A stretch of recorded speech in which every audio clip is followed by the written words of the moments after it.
Welcome to Rashmi's रसोई। आज आपण Mahashivratri special उपवासासाठी 7 कप्प्याचा घावण हा बनवणार आहोत। त्यासाठी हा व्हिडिओ तुम्ही शेवटपर्यंत बघा आणि माझ्या चॅनलला लाईक, शेअर अँड सबस्क्राइब करा। उपवासाचे 7 कप्प्याचे घावणे बनवण्यासाठी हे बघा, वरीचं पीठ घेतले किंवा भगरचं पीठ 1 वाटी। 1 वाटी पीठाला आपण 2 वाटी पाणी यूज करणार आहोत। नंतर त्याच्यामधली खोबऱ्याची चव बनवण्यासाठी हे खवलेलं ओलं खोबरं 1 वाटी, पाव वाटी गूळ किंवा तुमच्या आवडीप्रमाणे गूळ तुम्ही यूज करू शकता। वेलची पूड घेतली आहे, चवीप्रमाणे मीठ आणि तव्याला ग्रीस करण्यासाठी आपण तूप यूज करणार आहोत। सर्वात आधी आपण हे घावण्यांसाठी पीठ भिजवून घेऊया। वाटीभरच पीठ घेतले, नंतर यात आपण 2 वाट्या पाणी ऍड करणार आहोत, पण सुरुवातीला मी 1 वाटीच पाणी ऍड करते। मिक्स करून घेऊया व्यवस्थित। आपण जसं घावण्याच्या पीठासाठी करतो कन्सिस्टन्सी तशी सेम हवी आहे, म्हणून 1 वाटी पीठ असेल तर 2 वाटी पाणी। हे बघा, सुरुवातीला आपण 1 वाटी पाणीच घातलेलं, आता आणखीन 1 वाटीभर पाणी। मी ह्या मेजरिंग कपनीच पीठ पण मोजलेलं, म्हणून ह्याच्यानेच पाणी पण मोजून घेते। आणि यात आता चवीप्रमाणे मीठ घालणार आहोत। पीठ आता आपलं व्यवस्थित भिजवून झालं, एका साईडला हे ठेवूया। गॅसवर ही कढई ठेवली आहे आपण, अगदी थोडंसं तूप घालणार आहोत कढईत। नंतर हे खवलेलं ओलं खोबरं घेतलंय चव बनवण्यासाठी। गूळ ऍड करते, गूळ पण बारीक चिरून घेतले। नंतर थोडीशी वेलची पूड। तुम्हाला हवं असेल तर गूळ खिसून तुम्ही खोबऱ्यामध्ये मिक्स करून घेतलं तरी चालेल, पण मी हे शिजवूनच घेते म्हणजे छान टेस्ट येते त्याची। आता गूळ मेल्ट होईपर्यंत लो फ्लेमवर आपल्याला हे शिजवून घ्यायचे।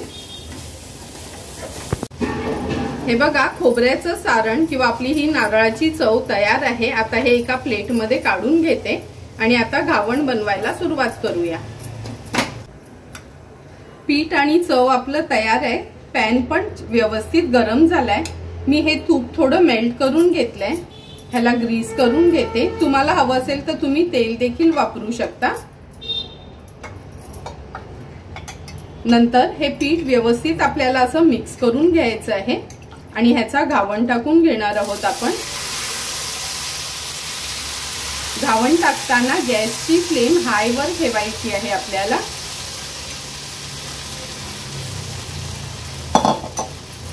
आता पुन्हा ह्याच्यावर थोडंसं तूप मी स्प्रिंकल करते, झाकण देते आणि गॅसची फ्लेम लो करून घेते। 1 मिनिट झालाय, झाकण काढून घेऊया आपण आणि 1 मिनिटासाठी अशीच त्याची वाफ थोडी कमी होऊ द्यायची आहे।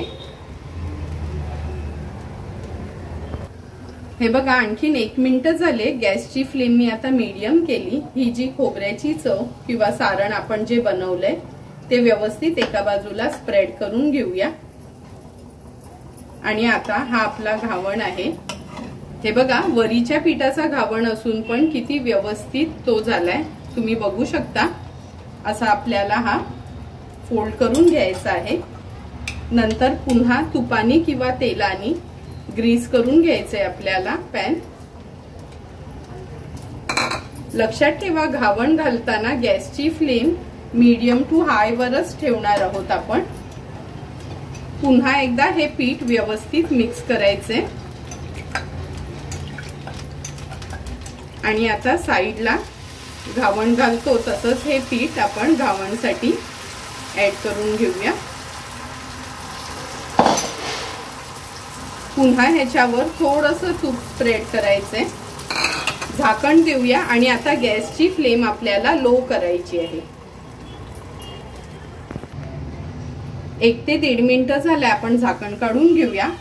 पुन्हा सेम प्रोसिजर आहे, थोडी वाफ जाऊ द्यायची आहे, नंतरच सारण ऍड करणार आहोत।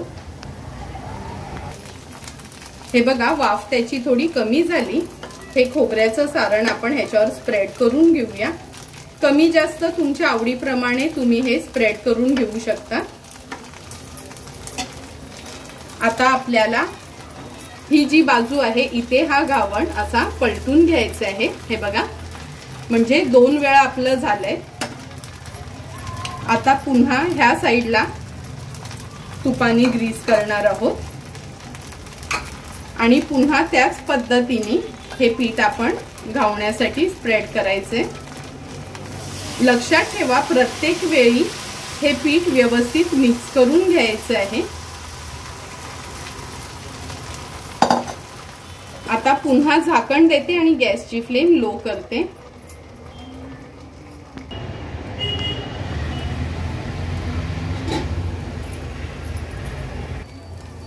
पुन्हा आता ह्या साइडला मी हे सारण थोडं स्प्रेड करते आणि मगाशी केलं त्याच पद्धतीने आता हे आपण पलटून घेणार आहोत। अशाच पद्धतीने मी हे 7 वेळा असंच हा घावण बनवून घेणार आहे।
सहा वेळा झाले आपलं हे 6 कप्प्याचे बनवून। आता हा 7वा आहे, हा लास्ट वाला आपण करून घेऊया। लक्षात ठेवा शेवटपर्यंत मी पीठ व्यवस्थित मिक्स करतच राहिली।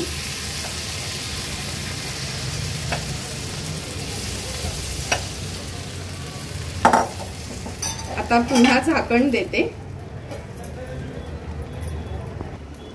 हे बघा झाकण आपण काढलंय। पुन्हा आपण हे सारण थोडं स्प्रेड करूया आणि आता हा शेवटचा कप्पा आहे तो आपण पलटून घेणार आहोत।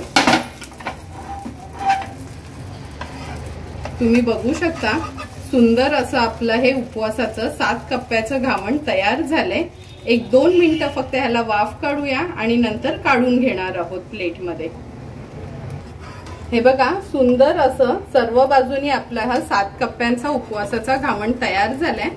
गॅसची फ्लेम स्विच ऑफ करते आणि आता हा सर्विंग प्लेट मध्ये आपण सर्व करून घेणार आहोत। हा बघा हा 7 कप्प्याचा उपवासाचा घावण आपण ह्या प्लेट मध्ये काढून घेतलाय।